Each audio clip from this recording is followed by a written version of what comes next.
Laki ng bee. Ito naman yung butterfly. Oh. Ang dami ng pagkain. Oh, ang laki talaga niya, nakakatakot siya. Hindi niya alam kung saan siya pupunta eh. Oh, inuubos niya lahat eh. Oh, ang butterfly katabi ko na.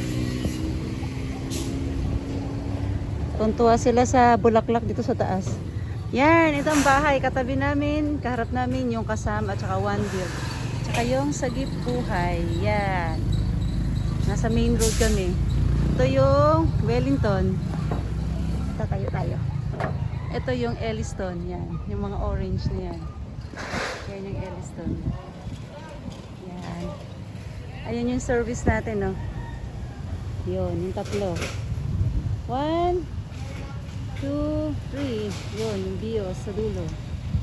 Yan.